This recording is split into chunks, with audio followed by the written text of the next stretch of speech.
Assalamu alaikum and welcome to my presentation. I am Abira Fatma and today I am here to discuss about phylum Annelida, the segmented worms. हम इनको commonly annelids बोलते हैं और annelids का word जो है एक Latin word annulus से लिया गया है जिसका मतलब है लिटिल रिंग्स। अगर हम इनकी बॉडी की बात करें तो वर्म लाइक होती है और मेटामेरिकली सेगमेंटेड होती है। मेटामेरिकली सेगमेंटेड का मतलब ये है कि एक्सटर्नली ये कॉन्स्ट्रिक्शंस के थ्रू डिवाइड हुए होते हैं, इनके सेगमेंट बने होते हैं और इंटरनली जो है ये सेप्टा के थ्रू डिवाइड हुए होते हैं और हर एक सेगमेंट का अपना बॉडी सिस्टम होता है जिसमें circulatory system, nervous system, reproductive system और एक्सक्रीटरी सिस्टम आ जाता है और हर एक सेगमेंट में जितने भी ये सिस्टम्स होते हैं सेम होते हैं और हर एक सेगमेंट जो है वो दूसरे से सेपरेट होता है और ये एक दूसरे को इन सिस्टम्स के थ्रू भी मिलाते हैं। वैसे ये सेप्टा के थ्रू जो है वो डिवाइड हुए होते हैं और इनकी जो बॉडी है उसके अंदर एक एक्सटेंडिंग जो है वो सिलोम प्रेजेंट होती है और इनमें लीचेस आ जाती हैं, अर्थवर्म आ जाते हैं और पोलीकीट्स आ जाते हैं। अगर इनके हैबिटेट की बात की जाए तो ये फ्रेश वाटर जैसा कि स्टाइलेरिया हो गया वो फ्रेश वाटर में होता है, मेरीन वाटर नेरियस और डैम्प सॉइल होगी जिसमें अर्थवर्म आ जाते हैं।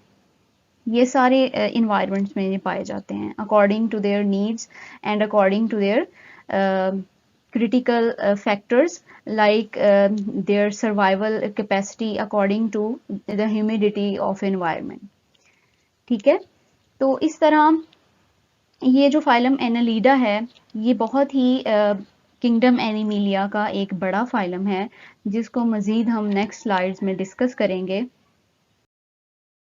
आज हम इनके एवोल्यूशनरी पर्सपेक्टिव, इनकी कैरेक्टरिस्टिक्स और इनकी क्लासेस जैसे कि क्लास पोलीकीटा, क्लास क्लाइटिलेटा, सब क्लास ओलिगोकीटा और सब क्लास हाइरोडीनिया के बारे में जो है डिस्कस करेंगे। जी, तो अगर इनके एवोल्यूशनरी पर्सपेक्टिव को हम डिस्कस करें तो ये फाइला जो है pre Cambrian period like 600 to 650 million years ago ये इवॉल्व हुआ था जब नाइडेरियन भी इवॉल्व हुए और स्पंजेस भी इवॉल्व हुए। बेसिकली इसको हम लोफोट्रोकोजोआ में प्लेस करते हैं जो कि एक मोनोफाइलेटिक ग्रुप है जिसमें एनालिड्स भी आ जाते हैं, मोलस्क भी आ जाते हैं, प्लेटीहेलमिन्थस, रोटिफर्स और बहुत से अदर एनिमल्स जिनके जो कॉमन इंसेस्टर्स होते हैं जिनके। और ये लोफोट्रोकोजोआ को टू रीजंस की बेस पे इसको कहा जाता है कि ये लोफोट्रोकोजोआ में आते हैं। एक तो जो इनका एक क्राउन शेप इनके ऊपर टेंटिकल्स लगे होते हैं for capturing and seizing the prey, इनका जो फीडिंग बिहेवियर होता है उसकी बेस पे, और दूसरा ये कि इनका जो लार्वा होता है जिसको हम ट्रोकोफोर लार्वा बोलते हैं, एक top shape translucent ciliated larva होता है जिसकी बेस पे हम इनको लोफोट्रोकोजोआ में रखते हैं। अगर हम लार्वा की बेस पे रखेंगे तो ये हमें कहलाएंगे ट्रोकोफोर वाली साइड पे आ जाएंगे, और अगर हम कहेंगे कि इनके फीडिंग बिहेवियर पे हम इनको डिवाइड कर रहे हैं तो ये लोफोफोर कहलाएंगे। ठीक है, तो इनकी जो फॉर्म है वो वर्म लाइक होती है और इसमें दूसरे भी एनिमल जैसा कि मोलस्का हो गया ये ट्रोकोजोआ में आ जाते हैं, और बाकी जो अगर हम लोफोफोर की बात करें तो उसमें ब्रायोजोआ, ब्रैक्यूपोड्स, पटीरोब्रैंकिया वगैरह सारे इस तरह एनिमल्स जो हैं वो आ जाते हैं। इनकी करेक्टरिस्टिक्स देखें तो इनकी बॉडी जो है वो मेटामेरिकली सेगमेंटेड होती है। इनमें 3 जर्म्स लेयर प्रेजेंट होती हैं जैसा कि एक्टोडर्म, मीजोडर्म एंड एंडोडर्म, और ये ट्रू सिलोमेट्स होते हैं। और इनकी जो बॉडी है वो बाइलेटरली सिमेट्रिकल होती है, यानी कि अगर हम उसको डिवाइड करें तो वो उनके जो डिवीजन्स आएंगी उनकी आफ्टर डिवीजन जो उनके पार्ट्स आएंगे वो बिल्कुल एक दूसरे के मिरर इमेज होंगे। और इनकी बॉडी जो है वो वर्म लाइक होती है। प्रोट्रोस्टोम्स होते हैं, यानी कि जो इनकी माउथ डिवेल्प होता है ब्लास्टोपोर से, और इनके अंदर जो क्लीवेज होती है वो डिटर्मिनेट होती है और स्पाइरल होती है। इनका लार्वा ट्रोकोफोर लार्वा होता है, और जो इनके अंदर सिलोम फॉर्मेशन होती है वो शिजोसिलस होती है, यानी कि स्प्लिटिंग ऑफ मीजोडर्म से जो भी सिलोम बनेंगे हम उसको शिजोसिलस बोलेंगे। और इनके अंदर फॉर लोको मोशन जो है वो एपिडर्मल सीटा प्रेजेंट होते हैं, ये पेयर्ड होते हैं और इनके अंदर क्लोज सर्कुलेटरी सिस्टम प्रेजेंट होता है, एक ब्रेन प्रेजेंट होता है और लॉन्गिट्यूडनल वेंट्रल नर्व कॉर्ड और इसके अंदर सुप्राफेरेंजियल गैंग्लिया भी प्रेजेंट होता है। इसके अलावा इनका जो एक्सक्रीटरी सिस्टम है उसमें मेटानेफ्रीडिया और प्रोटोनेफ्रीडिया प्रेजेंट हो सकते हैं। अब यहाँ पे मेटानेफ्रीडिया जो है वो एक वेल डेवलप्ड एक्सक्रीटरी सिस्टम है और जो प्रोटोनेफ्रीडिया है वो उस सेंस में यहाँ पे लिखा गया है कि जब ये बहुत छोटे होते हैं यानी इनके लार्वल स्टेजेस पे या फिर जुवेनाइल स्टेजेस पे किसी के अंदर ये प्रोटोनेफ्रीडिया पाया जाता है। ज़रूरी नहीं कि हर के अंदर पाया जाए, लेकिन मेटानेफ्रीडिया जो है ये वेल डेवलप्ड किडनी है इनकी और ये बिल्कुल फुली मेच्योर जो है वर्म्स में ये पाया जाता है। यहाँ पे इस वाली अगर फिगर को हम डिस्कस करें तो आपको क्लियरली यहाँ पे सेगमेंटेशन नज़र आ रही होगी सेप्टा के थ्रू। हर एक कंपार्टमेंट जो है वो दूसरे से सेपरेट है और यहाँ पे आपको इसका नर्वस सिस्टम, ब्रेन भी नज़र आ रहा होगा, सेंसरी टेंटिकल्स भी नज़र आ रहे होंगे, इसका माउथ भी नज़र आ रहा होगा। इसके अलावा आपको येलो कलर में किडनीज भी नज़र आ रही होंगी। हर एक कंपार्टमेंट का जो है अपना जो है वो सिस्टम है। इसके अलावा इनके लोकोमोटरी ऑर्गन्स में आपको पैरापोडिया और ये जो एक्सटेंडेड फॉर्म है आगे लगे हुए हैं इसको हम सीटा बोलते हैं और ये जो बैक साइड पे हैं इनको पैरापोडिया बोलते हैं जी। तो इसमें एनस भी है, ब्लड वेजल्स भी हैं, हार्ट भी हैं, सेप्टा भी प्रेजेंट हैं। तो नीचे वाली फिगर को अगर हम डिस्कस करें तो आपको यहाँ पे ट्रू सिलोम जो है वो दिखाई गई है और 3 जर्म्स लेयर को दिखाया गया है। एक्टोडर्म जो है वो बॉडी कवरिंग को बनाती है और मीजोडर्म जो है वो लाइनिंग करती है सिलोम की और सस्पेंडेड ऑर्गन्स की, और जो एंडोडर्म है वो डाइजेस्टिव ट्रैक या डाइजेस्टिव सिस्टम बनाते हैं। इस फिगर में देखें तो आपको ये नेफ्रीडियम यानी कि इनका एक्सक्रीटरी सिस्टम नज़र आ रहा होगा जो कि दूसरे कंपार्टमेंट में इसका नेफ्रीडोपोर भी आपको नज़र आ रहा होगा और इसमें ब्लड वेजल्स भी हैं और नर्व कॉर्ड भी दिखाया गया है, वेंट्रल नर्व कॉर्ड। क्लास पोलिकीटा में मोर देन 5300 स्पीशीज जो हैं वो पाई जाती हैं। इसके अलावा ये 5 to 10 सेंटीमीटर लॉन्ग होते हैं, मोस्टली मरीन वाटर में पाए जाते हैं and according to their feeding behaviour कुछ जो हैं वो बरोज में पाए जाते हैं और कुछ जो हैं वो सबस्ट्रेट के ऊपर मूव करते हैं। अगर हम इनकी लोकोमोशन की बात करें तो इसमें सर्कुलेटरी मसल्स, लॉन्गिट्यूडनल मसल्स और इनमें जो है इनके लेटरल एक्सटेंशन जैसे कि पैरापोडिया, सीटा ये हेल्प आउट करते हैं। तो इनमें जो मूवमेंट होती है वो एक अनड्यूलेटरी वेव के तरह मूव करती है। जैसे जैसे इनके मसल्स कॉन्ट्रैक्ट करते हैं ये वेव जो है ये एंटीरियर रीजन से मूव करती हुई पोस्टीरियर रीजन की तरफ जाती है लाइक दिस। और ये जो है ये एक वेव, पेरिस्टाल्टिक वेव की तरह काम करती है और ये जो है ये एंटीरियर रीजन को जब कॉन्ट्रैक्ट करते हैं तो वो एक सर्कुलेटरी मसल से होती हुई लॉन्गिट्यूडनल मसल्स और फिर वो बैक पोस्टीरियर रीजन पे चली जाती है और इस तरह वो प्रोपेल कर देती है वर्म को आगे की तरफ। और जो सीटा और पैरापोडिया हैं ये इसलिए यहाँ पे प्रेजेंट होते हैं कि हेल्प आउट कर सकें कि वो जो एक ऑर्गेनिज्म है वो बैकवर्ड मूवमेंट ना करे। ठीक है, अगर वो उसने फ्रंट की तरफ मूव करना है तो वो हेल्प आउट करते हैं कि वो फ्रंट की तरफ ही मूव करे। इसके अलावा पैरापोडिया को काइटेनियस रोड सपोर्ट कर रहे होते हैं और जिसमें से बहुत सारे सीटा प्रोजेक्ट करते हैं पैरापोडिया में से जो कि हेल्प आउट करते हैं इनकी मूवमेंट में। इसी तरह अगर हम इनके माउथ की बात करें, एंटीरियर रीजन की बात करें तो इसमें स्टूडेंट्स जो है यहाँ पे बहुत ज़्यादा कंफ्यूज हो जाते हैं। एक है प्रोस्टोमियम और एक है पेरिस्टोमियम। प्रो का मतलब होता है बिफोर, स्टोमा मीन माउथ, यानी कि इनके मुंह से पहले का जो स्ट्रक्चर होगा एक लूब लाइक स्ट्रक्चर होगा जो कि डॉर्सली प्रोजेक्ट हुआ होता है तो हम उसको बोलेंगे प्रोस्टोमियम। इसके ऊपर जितने भी सेंसरी स्ट्रक्चर या फिर टेंटिकल्स लगे होते हैं उसको हम न्यूकल ऑर्गन बोलते हैं और जो फर्स्ट सेगमेंट होगा बॉडी का उसको हम बोलेंगे पेरिस्टोमियम, यानी कि अराउंड द माउथ। ये ऐसे ही नजर आ रहा होता है जैसे कि एक सेगमेंट हो, ठीक है, और इसके ऊपर जितने भी सेंसरी टेंटिकल्स लगे होंगे उनको हम सिराई बोलते हैं। इसके एग्जांपल्स हैं नीरियस वायरेंस, आर्निकोला एंड सबेला। अगर हम स्लाइड को देखें तो यहाँ पे आपको प्रोस्टोमियम और पेरिस्टोमियम नजर आ रहा होगा। ये लूब लाइक स्ट्रक्चर जो है दिस वन ये पेरिस्टोमियम है। और इसके साथ ही जो ये वाला रीजन है जो एक सेगमेंट की तरह आपको नजर आ रहा है उसको हम पेरिस्टोमियम बोलेंगे। तो ये इसका जो है माउथ का रीजन है। और अगर हम इस डायग्राम या इस फिगर को देखें तो ये नेरियस वायरेंस की डायग्राम है। तो यहाँ पे जो आपको छोटे छोटे लेटरल एक्सटेंशंस नजर आ रही हैं इनको हम पैरापोडिया बोलते हैं और इनके साथ जो छोटे छोटे आगे सीटा लगे हुए हैं। तो ये जो आगे नेक्स्ट आपको एक सबेला वर्म दिखाया गया है जिसको हम पीकॉक वर्म भी बोलते हैं। और नीचे लग वर्म आपको नजर आ रहा होगा जिसको आर्निकोला भी बोलते हैं। लग वर्म क्या करता है, ये सैंड को खाता रहता है और ये वहाँ उसमें से माइक्रो ऑर्गेनिजम्स और जो न्यूट्रिएंट्स हैं वो लेके जो फीडिंग करता है उन पे।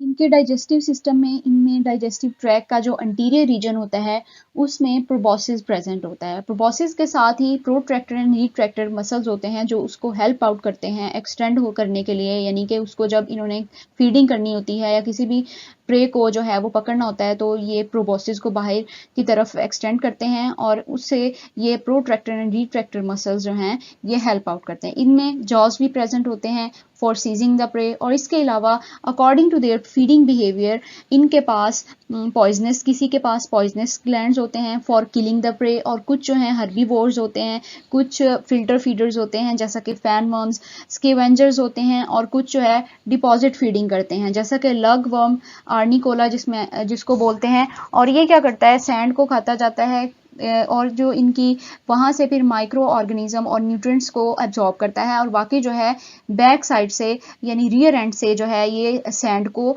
निकाल देता है। और वो सैंड जो है वो इस तरह जैसे स्ट्रिंग्स में सैंड पड़ी होती है वैसे इनकी कास्टिंग होती है।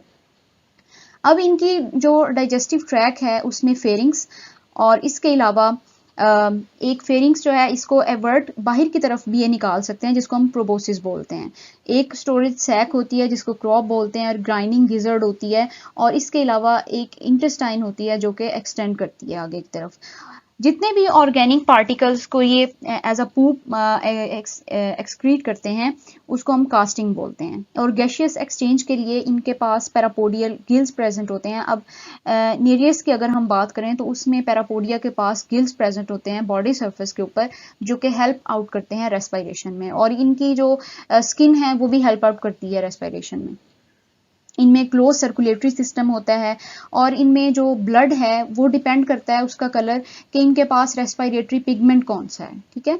और इनमें जो हार्ट है वो भी प्रेजेंट होता है, dorsal aorta and ventral aorta and segmented vessels सब प्रेजेंट होती हैं।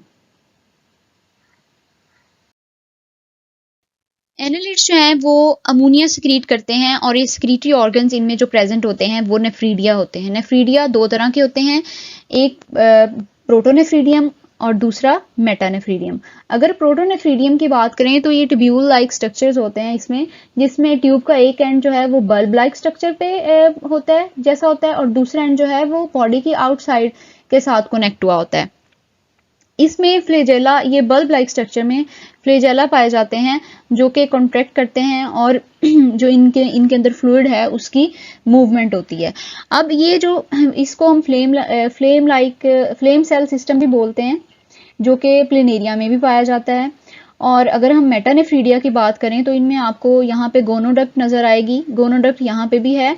ये गोनोडक्ट यूज होती है for the transfer of gametes और साथ ही इसके आपको एक और डक्ट ट्यूब्यूल नजर आएगी जिसको नेफ्रोस्टोम, जिसके एक एंड पे नेफ्रोस्टोम है जो कि दूसरे सेगमेंट के अंदर ओपन हो रही है। यानी कि इसी के थ्रू जो है ये एक सेगमेंट से दूसरे सेगमेंट्स के साथ जो है वो कनेक्ट होते हैं। वैसे तो इनको सेप्टम के थ्रू जो है वो एडजेसेंट सेगमेंट से सेपरेट किया जाता है, लेकिन ये एक सेगमेंट से होता हुआ दूसरे सेगमेंट्स में ये नेफ्रोस्टोम के थ्रू जो है ये ओपनिंग होती है इनकी। इस फिगर में अगर देखें तो यहाँ पे गोनाडक्ट और ये वाली जो डक्ट है ये दोनों नेफ्रीडियल ट्यूब्यूल जो है यहाँ पे ये फ्यूज होना शुरू हो गई हैं। यहाँ पे बिल्कुल सेपरेट हैं, फिर दूसरे में आप देखें तो ये थोड़ी सी फ्यूज हुई हैं और जो ये वाली फिगर है इसमें दोनों जो हैं बिल्कुल आपस में फ्यूज हो गई हैं। और इनके अंदर क्लोरेजोजन टिश्यू प्रेजेंट होता है जो कि अमाइनो एसिड के मेटाबॉलिज्म के लिए यूज होता है। वर्टिब्रेट में ये liver as a liver act करता है। पोलीकेट्स जो हैं वो रीजनरेट कर सकते हैं, यानी कि अगर ये अपना एक पार्ट जो है उसको लॉस कर लें तो दोबारा जो है वो उसको रीजनरेट कर सकते हैं। अगर हम इनकी रिप्रोडक्शन की बात करें तो इस ए सेक्शुअली और सेक्शुअली जो है ये रिप्रोड्यूस कर सकते हैं। कुछ इनमें हर्माफ्रोडाइट होते हैं, कुछ इनमें डाइशियस होते हैं, कुछ इनमें मोनोइशियस होते हैं। तो इस तरह ये जो है गैमेट्स ये अपनी सिलोम के अंदर शेड करते हैं जब ये मेच्योर हो जाते हैं। और मेच्योर फीमेल जो है वो भरी हुई होती हैं अंडों के साथ, और कुछ जो हैं निफ्रीडोपोर के थ्रू इनमें से जो गैमेट्स हैं वो निकल एग्जिट करते हैं बॉडी से, और कुछ जो है अगर फीमेल जो है वो रप्चर हो जाती है तो फिर वो सारे जो गैमेट्स हैं वो एग्जिट करते हैं। फर्टिलाइजेशन एक्सटर्नल होती है मोस्टली, और फ्यू स्पीशीज जो हैं इनकी कैपुलेट करती हैं और कुछ जो हैं कॉपुलेट नहीं करती। एपीटॉक, अगर एटॉक और एपीटॉक की बात करें तो अगर एक मेच्योर ऑर्गेनिज्म हो यानी मेच्योर वर्म हो तो हम उसको एपीटॉक बोलेंगे। एपीटॉक वो कि जो इस काबिल हो कि वो रिप्रोडक्शन कर सके, ठीक है।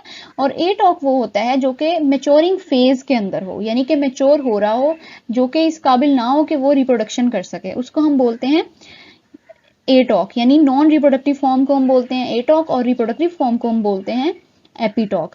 सबसे पहले एम्ब्रियो बनता है, एम्ब्रियो के बाद जो ट्रोकोफोर लार्वा है वो बनेगा, और फिर मेटाट्रोकोफोर के बाद ये नेक्ट्रोकीट बनेगा लेस देन 72 आवर्स में। फिर उसके बाद एटॉक वर्म बनेगा जो कि अभी मेच्योरिंग फेज में है। उसके बाद फिर एपीटॉक बनेगा जो फुली मेच्योर्ड वर्म है, और फिर वो गैमेट्स प्रोड्यूस करेगा, गैमेट्स की फ्यूजन से फिर एम्ब्रियो बनेगा, एम्ब्रियो से फिर आगे लार्वा। इसी तरह फिर इनका लाइफ साइकिल जो है वो चलता जाता है। क्लास पोलीकीटा के बाद क्लास क्लाइटिलेटा है जिसमें अर्थवर्म और उसके रिलेटिव्स और लीचेस इंक्लूड हैं। इसको हम फर्दर 2 सब क्लासेस में डिवाइड करते हैं जिसमें सब क्लास ओलिगोकीट्स और सब क्लास हाइरोडीनिया आ जाते हैं। ओलिगोकीट्स जो हैं इनकी 3000 स्पीशीज हैं जो कि पूरे वर्ल्ड में फ्रेश वाटर टेरेस्ट्रियल हैबिटेट्स, उस्टेरिन यानी कि ऐसा हैबिटेट जिसमें रिवर और सी का वाटर जो है वो आपस में मिल रहा हो, यानी कि जैसे मार्शी एरियाज हो गए, मार्शी प्लेसेस होंगी, वहाँ पे मरीन वाटर में पाए जाते हैं। और टेरेस्ट्रियल स्पीशीज इनकी जो हैं वो ऐसी सॉइल में पाई जाती हैं जो कि हाईली ऑर्गेनिक होती है, ठीक है। और इनमें जो सीटा हैं वो प्रेजेंट होते हैं, इनमें पैरापोडिया प्रेजेंट नहीं होते, और इनमें प्रोस्टोमियम के ऊपर कोई भी सेंसरी टेंटिकल नहीं लगा होता। इनके सीरीज ऑफ सेगमेंट्स में एक ऐसा सेगमेंट्स होता है जो कि थोड़ा सा स्वेल हुआ होता है, और उसका कलर जो है बाकी पूरी बॉडी की निस्बत जो है थोड़ा सा लाइट कलर होता है। एक ग्रिडल लाइक स्ट्रक्चर होता है जिसको हम क्लाइटिलम बोलते हैं। क्लाइटिलम का क्या काम है, इसका ये काम है कि ये हाईली एक्टिव होता है ब्रीडिंग सीजन में, और ये स्लाइमी सब्सटेंस सेक्रीट करता है जो कि क्लाइटिलम के इर्द गिर्द ये जो है ग्रिडल अराउंड द क्लाइटिलम। और स्लाइमी जो सब्सटेंस है ये बाद में हार्ड हो जाता है और कैप्सूल बना देता है जिसको हम कोकोन बोलते हैं, और ये सिक्रीशन जो है ये असेसरी ग्लैंड्स के थ्रू करता है जो कि कैपुलेशन में हेल्प आउट करती हैं।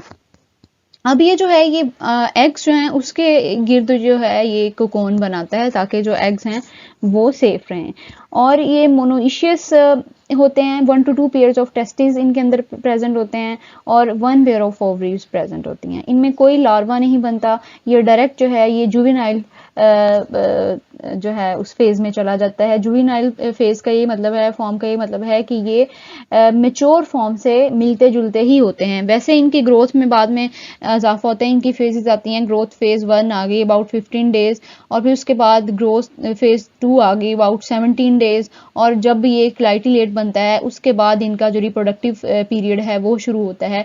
ये कॉपुलेट करते हैं, कॉपुलेट करने के बाद कोकोन फॉर्मेशन होती है, और उसके बाद इंक्यूबेशन पीरियड शुरू हो जाता है जो कि अबाउट 15 डेज का होता है। फिर इनका जो लार्वा इनका नहीं बनता, इनका जुवेनाइल फॉर्म बनता है डायरेक्ट।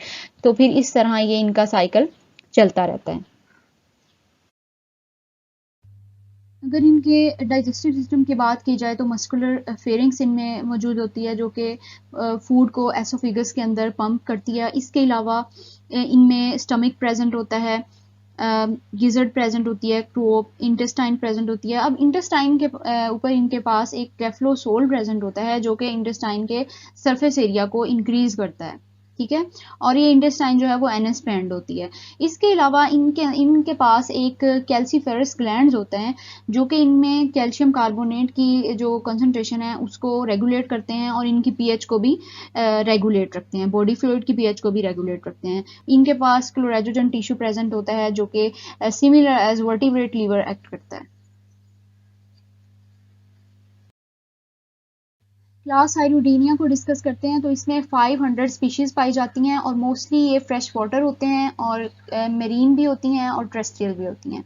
इनके अंदर कोई भी लोकोमोटरी ऑर्गन प्रेजेंट नहीं होता। इनके अंदर ना तो पैरापोडिया प्रेजेंट होते हैं और ना ही हेड अपेंडेजेस प्रेजेंट होते हैं और ना ही सीटा प्रेजेंट होते हैं। ये डोर्सो वेंट्रली फ्लैटेंड होती हैं। इनकी बॉडी जो है उसमें मेटामेरिक सेगमेंटेशन या पार्टीशन जो है वो नहीं पाई जाती। ये इनके अंदर एक सिंगल हाइड्रोस्टेटिक स्केलेटन होता है जो कि हेल्प आउट करता है इनकी मूवमेंट में, या इनमें जो मसल्स होते हैं वो इनकी मूवमेंट में हेल्प आउट करते हैं। इनके अंदर अगर आप इस फिगर को देखें तो यहाँ पे फ्रंट सकर को उसने रिलीज किया है और फिर यहाँ से एक्सटेंड करके उसने अपनी बॉडी को दोबारा फ्रंट सकर को अटैच किया है।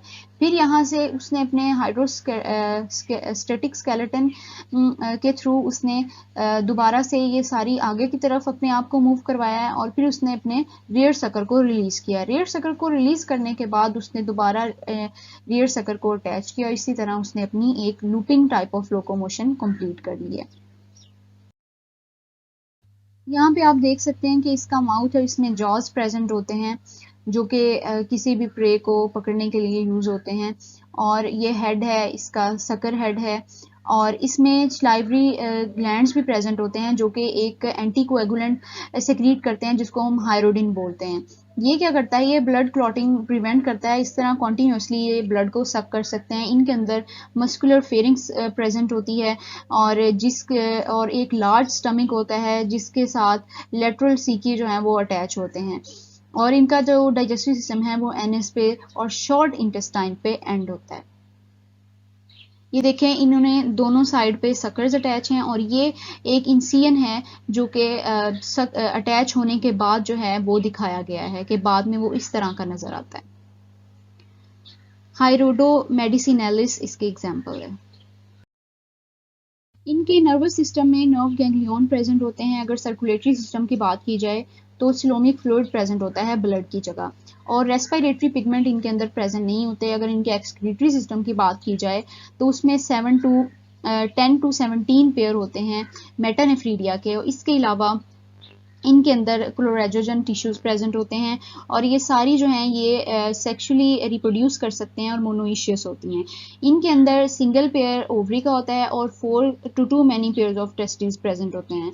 कोकोन इनमें ये सॉइल में डिपॉजिट कर देते हैं लेकिन इनमें कोई भी लार्वल स्टेजेस जो है वो प्रेजेंट नहीं होती। इसमें आप साथ जो आपको फिगर नज़र आ रही होगी इसमें इन्होंने एक इवर्टेड फेरिंग्स दिखाई है, उसके साथ माउथ का पोर्शन है। नीचे अगर आप आएँ तो आपको सलाइवरी ग्लैंड्स नज़र आ रहे होंगे। यहाँ पे आपको टेस्टिस और ओवरी भी दिखाई गई है, यानी कि इनके अंदर सिंगल पेयर ऑफ ओवरी है और इनके अंदर टेस्टिस अगर हम देखें तो काफ़ी ज़्यादा 4 to 2 मैनी टेस्टिस आपको दिखाई देंगे। नीचे अगर आप आए तो आपको एनस और पोस्टीरियर सकर नज़र आएगा और इनके अंदर जो इंटेस्टाइन होती है वो शॉर्ट इंटेस्टाइन होती है। If we talk about the economic importance of annelids, we can say the earthworm is the most active segmented worm in churning the soil. जो इनकी वर्म कास्ट होती है अगर हम उसको देखें तो वो फुल ऑफ न्यूट्रिएंट्स होती है, उसमें हमस की फुल ऑफ हमस होती है और इसके अलावा उसमें ऐसे माइक्रो ऑर्गेनिज्म प्रेजेंट होते हैं जो कि प्लांट्स के लिए बहुत ज़्यादा बेनिफिशियल होते हैं। इसके अलावा जब सॉइल जो है इनकी टाइनी बॉडीज से पास करती है और ये उसको सेक्रीट करते हैं वो बहुत ज़्यादा बेटर कंडीशन में प्रेजेंट होती है। we can say that what goes in comes out much better. अगर हम इनका उस कंपैरिजन करें दूसरी सॉइल के साथ तो 5 टाइम मोर न्यूट्रिएंट्स जो हैं वो प्रेजेंट होंगे ऐसी सॉइल के अंदर जहाँ पे अर्थवर्म प्रेजेंट हो। और ये हमारे इक्वेटिक फूड चेन हो या टेरेस्ट्रियल एनवायरनमेंट की फूड चेन हो तो उसमें बहुत ही ज़्यादा इंपॉर्टेंट इंटीग्रल रोल प्ले करते हैं। Here I have a quiz for you to assess yourself that what you gain from this presentation. So the first question is, the body of annelid is divided into 2 regions, 3 regions, 4 regions, and none of these. I am repeating the question. The body of annelid is divided into 2 regions, 3 regions, 4 regions and none of these. So the answer is 3 regions. So these 3 regions contains the prostomium, the trunk or the main body, and number 3 is the pygidium or anus. So move to the second question. The gas exchange occur across the body through body wall, appendages, gills, all of these. The gas exchange occur across the body wall, appendages, gills or all of these. So the answer is all of these. Now the question number 3 is the specialization of the body regions in segmented animal is called tegmatization, cephalization, compartmentalization and classification. So the answer is tegmatization.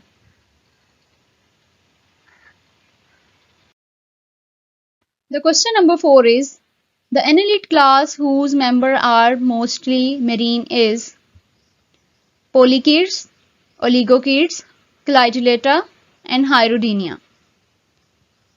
The annelids class whose members are mostly marine is Polychaeta.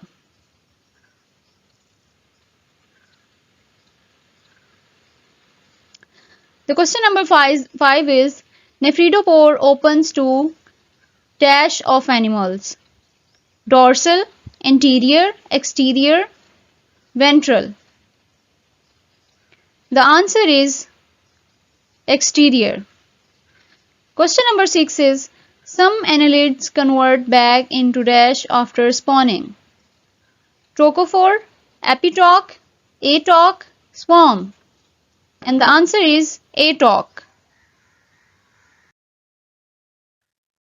So the question number 7 is in class Hyoidina, the anus of leech is present on what sucker? Posterior sucker, anterior sucker, lateral sucker, periphery sucker. So the answer is posterior sucker. Question number 8 is how many numbers of cerebral ganglia form a primitive bilobe brain in earthworm? 1, 2, 7 and 17. The answer is 2. Question number 9 is in annelid animals the alimentary canal is what and circulatory system is what type? Complete and closed type, incomplete and closed type, incomplete and open type, complete and open type. So the answer is complete and closed type. Question number 10 is from which of the following layer, the muscles layer and digestive tract of the animal Annelida phylum is formed? I am repeating the question. From which of the following layer, the muscles layer and digestive tract of the animal of phylum Annelida is formed? Mesoderm layer, endoderm layer, both A and B, and none of these. And the answer is both A and B. I hope you like my presentation. Allah Hafiz.